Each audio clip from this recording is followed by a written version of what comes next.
The voice echoed through the blood-soaked chamber like a command issued at the beginning of time.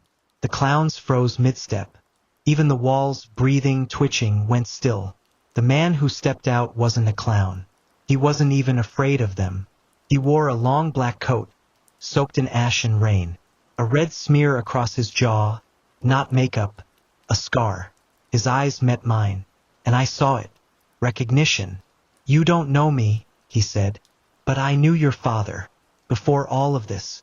Before the deal." I opened my mouth to speak, but the clowns began shuddering, like static made flesh. The man turned and raised a device, a black cube humming with sick energy. The clowns screamed, not from fear, but rage. This device disrupts their frequency. For a few minutes only. Listen to me, Logan. You're not just their mouthpiece. You're the failsafe. I blinked, confused, my body trembling. Failsafe for what? He stared at me grimly. If they got too strong. If the invasion worked. Your voice isn't meant to help them. It's meant to kill them. The file. The broadcast chamber. The obsession with my voice. It wasn't because I was compliant. It was because my voice was the one thing they couldn't mimic. It hurts them. I looked around. The clowns were twitching again. Recovering. One of them began to peel its own face off, exposing rows of glistening teeth that didn't stop, like a shark's jaw unfolding forever. "If you speak now," the man said, handing me the mic, "and say the true phrase, the one they buried in your head, you end this." He handed me a piece of paper. One line written in my father's handwriting. "The laughing God bleeds when we remember." My hands shook. The clowns screamed. The world above us cracked like glass. I lifted the mic. They charged. And I spoke. "The laughing God bleeds when we remember." The effect was instant. Every clown exploded into black smoke and bone. The chamber cracked. The machines melted. And I heard the world screaming. Not in pain, but in release. Something ancient died that night. Something older than the circus. When I came to, the man was gone. The school above was ash. But people, real people, were walking the streets again. Stunned. Crying. Alive. The emergency broadcast system finally cut off. And for the first time in weeks, there was silence.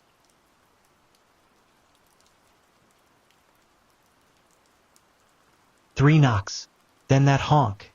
A sound I'd once laughed at when I was 5. Now it made my skin crawl like maggots under it. I stayed frozen in the bunker. I didn't breathe, didn't blink. Then, I heard it again. Honk, honk, honk. Louder this time, coming from more than one place. They weren't just at the hatch. They were above me, around me, surrounding the concrete walls like they knew the layout by heart. I grabbed the flare gun from Dad's shelf. My hand was shaking too hard to load it. Then the hatch wheel started turning on its own. I ran to the corner of the bunker and aimed the empty flare gun like it meant something. The hatch slammed open, and a clown dropped in. But it didn't rush me.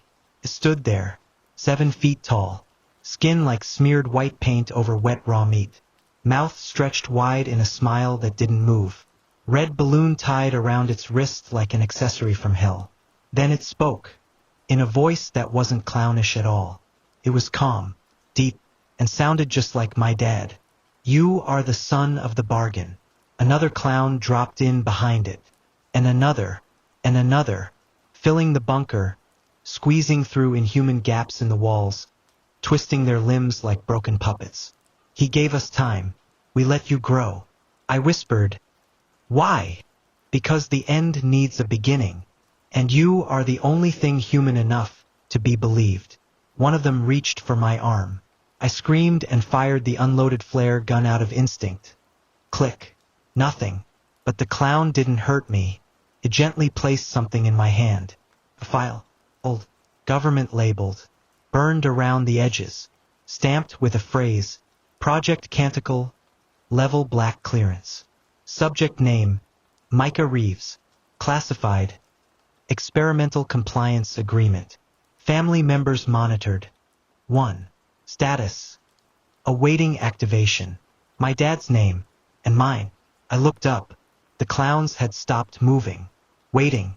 Then, all at once, they smiled wider, all of them, and in one voice they said, "You're activated." They all spoke in unison. "You're activated." And then they bowed.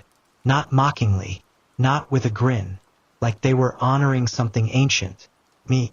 I held the file tighter, flipping through trembling pages as the stench of grease paint and blood filled the bunker. Government letters, handwritten notes, diagrams. They weren't about the clowns. They were about me. Subject: Logan Reeves. Purpose: cognitive trust anchor. Genetic code index: immunity to signal distortion. Role: primary human conduit for global reset broadcast. Status: do not terminate. Do not interfere. His father agreed. His father knew. I backed away, heart pounding, but the clowns didn't follow. They simply parted. A tunnel behind them, made of torn metal and flesh. A path leading up into the dark, like they had burrowed into our world with nothing but their bare hands. At the tunnel's end, light. A red glow, faint, pulsing, like a heart. One of the clowns, smaller than the rest with a half-melted face, stepped forward and gently placed a rusted headset on my head. I tried to resist, but my hands didn't listen anymore. "You were designed to speak," the clown said in a whisper not meant for humans. "Your voice still holds weight. When they hear you, they will believe." I shouted, "Believe what?" His painted eyes glistened. "That it's too late." The red tunnel opened into a vast chamber, deep beneath the school, lined with screens, beakers, transmitters, a blood-stained broadcasting station, microphones wired into bone, towers made from twisted corpses of clowns and humans alike, fused together by something older than science. I stepped into the middle. The clowns surrounded the walls, silent now, waiting, and then the headset clicked on. Emergency alert system. Override signal accepted. Nationwide broadcast initiating. Logan Reeves. Verified speaker authority. Green light. My throat tightened. I heard a countdown. 3, 2, 1. Then a sharp pain pierced my skull. And I heard my dad's voice again. Not a memory. A live feed. "Logan, if you're in the chamber, don't speak. They're using you. They don't need you to warn people. They need you to pull them in." The clowns turned their heads toward me, slowly, smiling, expectant. I gripped the mic, and for just 1 second, I wondered what my voice would sound like across the world. As it all burned, I swallowed hard and leaned into the microphone. My voice cracked, but I forced it out. "People, listen." Almost instantly, the screens flickered. The bunker shook. The clowns around me twitched, their painted smiles peeling back like rotten flesh. Beneath the white makeup, their skin was mottled and raw, as if they'd been carved out of a nightmare. Their eyes were black pits, dripping something dark and thick. The red balloon in the small clown's hand popped silently, and the sound echoed like a gunshot. Outside, through cracks in the walls, I could see the school grounds. The sky had turned a sickly shade of red, like the world itself was bleeding. Students and teachers frozen mid-step, their faces twisted in silent screams. Then their bodies began to distort, limbs lengthened and bent at impossible angles.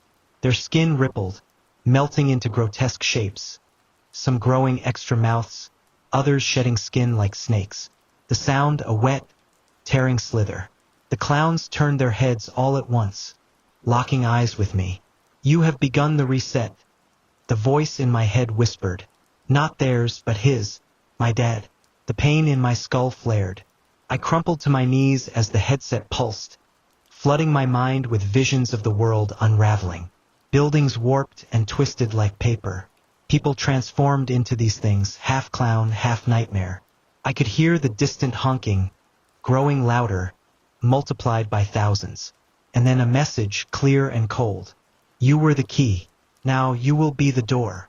I tried to scream, but my voice became a warped echo, like I was speaking underwater.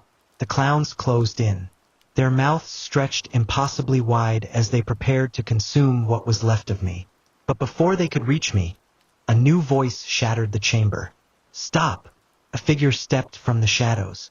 Tall, calm, human, eyes burning with recognition. You are not just their puppet, Logan. You're something else. They were everywhere. The school wasn't even a school anymore. It was a slaughterhouse. The fire alarm was still blaring, but no one followed protocol. There was no line formation, no head counts.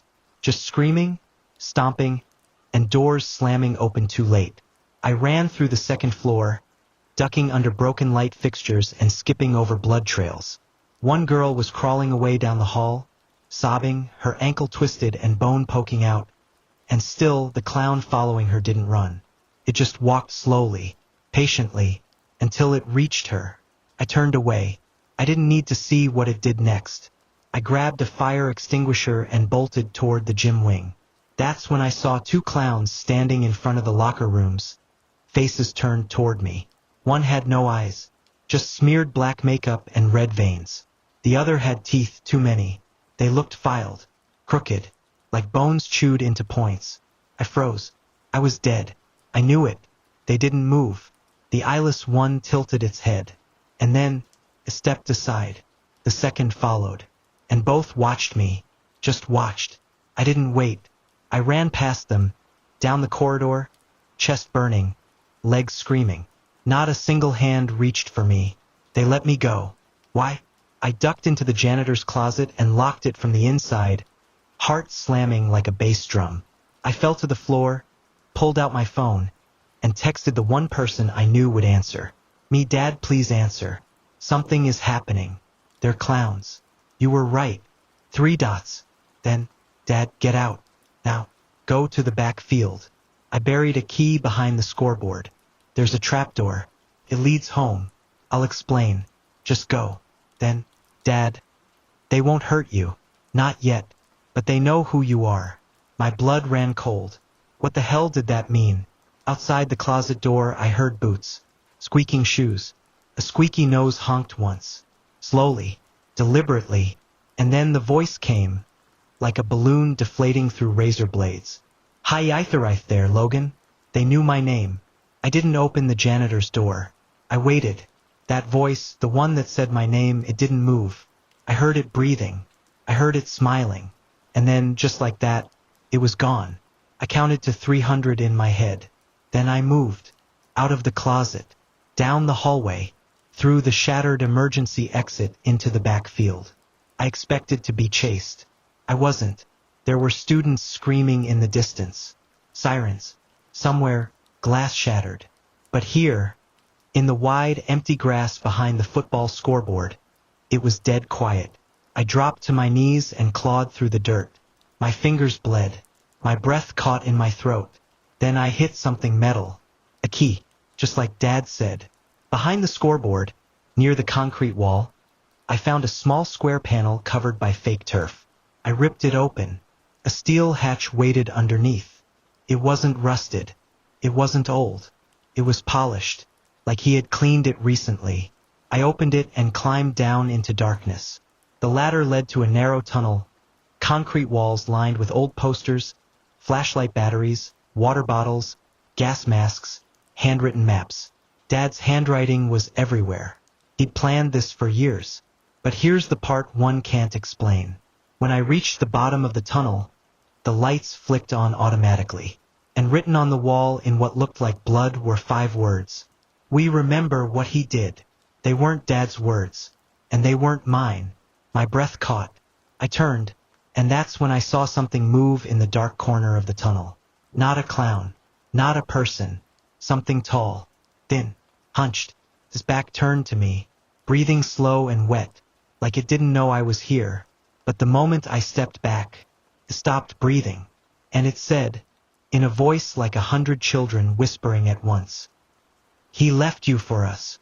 I couldn't move. The thing in the tunnel didn't turn around. It didn't need to. Just hearing it speak made something behind my eyes burn. Like its words weren't just sound, but some kind of code meant to cut into my brain. "He left you for us," it said again. I swallowed hard. My throat was dry. "Who?" No answer. Then it twitched. Its long spine cracked. I saw pale, veined skin where the light hit, stretched tight over bones that didn't make sense. It took one slow step forward, toward a wall covered in maps and scribbled notes. Then it spoke again with my dad's voice. "Go home, Logan. Go now. Don't make me come find you." I bolted, ran down the tunnel, past water barrels, emergency radios, shelves of dry food, past old newspapers circled in red ink, headlines like, "Strange figures seen outside Springfield Elementary, 1998. Government denies mass disappearance of clowns, 2004. Radio frequencies jammed after midnight broadcast, 2011. He'd been tracking them for decades, and nobody listened. At the end of the tunnel was a heavy steel door. I punched in the code he taught me when I was 6, our home 84, and the lock hissed open. Inside was the bunker, canned food, lights, a cot, a dusty TV playing static. But no Dad. He wasn't here. What was here was a table covered in photos. Of me, of the school, of our town, and of the clowns. Dozens of them, all different. But in every photo one thing was the same. They never looked at the camera. They were all staring at something just off frame. Someone. Then I saw the last photo. It was taken last week. The clown wasn't looking at the school. Or the street. It was staring at my bedroom window. The power flickered. The emergency radio clicked on. And a voice, not mine, not Dad's, spoke from the speaker. "Logan, come outside. We've spared you. You belong to him now." The radio went dead again. Just static. I didn't move. Not at first. I was too afraid the sound of anything, breathing, a footstep, might trigger something watching. So I sat, quiet, listening. Then I noticed the old tape recorder. It sat beside a stack of emergency flares and a Polaroid of me when I was a baby. Dad had scribbled a note on the back of the photo. "When it happens, you'll know. Play the tape." The tape already sat in the player, labeled in his rushed handwriting. "For Logan, if I'm gone." My hands shook as I hit play. "Logan, if you're hearing this, I'm either dead, taken, or out of time. This isn't about clowns. Not really. It's about what came before them. Before masks. Before faces. They wore other skins long ago, until humans gave them these new ones. Bright, harmless, silly. They liked those better." I leaned in closer. "You've seen them. I know you have. But what you don't know is why they won't touch you. They made a deal, Logan, with me. Years ago. I felt like the air had been sucked from my chest. You were just a baby. One of them found you. It didn't kill you. It looked at you, and then it looked at me, and it smiled. I didn't understand what it meant at first. But they kept coming back. Again and again. Never attacking. Just watching. I looked at the wall. My baby photo again. There were clown fingerprints smudged on it. Blood red. I made a choice. I stalked the bunker. I told everyone I was crazy. I let the world laugh at me. Because I needed to be ready for this day. But they didn't come for me, Logan. Not really. They came for you. They said you'd be the message. I don't know what that means. But I think they're going to let you live long enough for the world to listen." The tape clicked off. Silence. Then I heard it. From above. Knocking. Not on a door. On the hatch. 3 slow knocks. And then the honk of a red rubber nose. I sprinted. The clown in the lobby didn't chase me. It didn't need to. The way it stood there, still as a corpse, crooked like its bones weren't set right, made something in me scream without a sound. It was like it wanted me to run. I turned the corner just as the intercom came back on. Not with Principal Murrow's voice. With a hissing, static-choked alert. "Warning, emergency alert. Shelter in place. Lock all doors. Avoid all contact with individuals outside. Clowns are confirmed. They are not human. Warning." That was it. That was all it said. No explanation. No tone of disbelief. Just flat, emotionless terror. The hallway lights flickered. I passed the cafeteria. People inside still didn't know. Some were filming TikToks. One guy was juggling apples. No one saw what I saw. I turned back toward the front. And the clown at the front desk? Gone.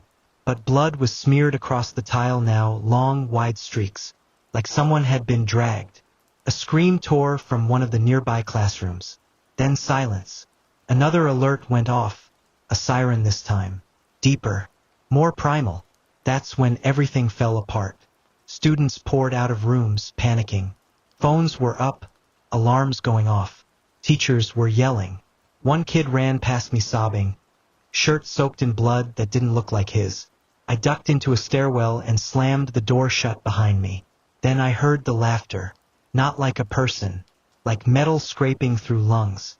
It echoed off the tiles and wrapped around me. I looked through the square glass pane in the stairwell door. The clown had found someone, Mrs. Hayworth. He was standing behind her, his huge gloved hands cupping her skull like it was made of glass. And then he squeezed. Her scream was short, crack. Her body hit the floor like a dropped puppet. The clown looked up and waved at me. His hand was broken in 3 places. I stumbled backward, tripping over my feet, backpack bouncing. I had to get to the exit. I had to get to Dad. And then the fire alarm went off. Every door in the building unlocked at once. And the clowns, they walked in through every entrance at the same time. I couldn't focus after that. Even when Mr. Halverson pulled us away from the windows and tried to get the class back on track. Nobody was listening. Everyone kept glancing at their phones, whispering, looking toward the hallway like something might crawl out of it. I checked the window again. The clowns were still there. 5 of them now. I don't know where the 6th one went. One had moved to the flagpole and was just standing beneath it, swaying slightly in the wind. His makeup had run so badly, I couldn't even tell what expression he was supposed to have anymore. My phone buzzed. Dad, I'm here. In the truck. Red pickup. Front entrance. You've got 5 minutes before they test the doors. Get to me now, or I'm coming in after you. My heart pounded. I glanced toward the hallway. The intercom clicked on with a burst of static. This is Principal Murrow. We're aware of some individuals outside the building. At this time, there is no immediate danger. We are not initiating lockdown procedures. Remain calm and stay in your classrooms. I heard a few sighs of relief, nervous laughter. Then a girl from my chemistry class, Renee, spoke up. My brother just sent me a video, she said, holding up her phone. The clown at the corner of Main and Edison grabbed someone, dragged him behind a dumpster. Fake, someone muttered. Has to be. But I looked at the video, and I saw the way the clown twitched, like a spider in a costume.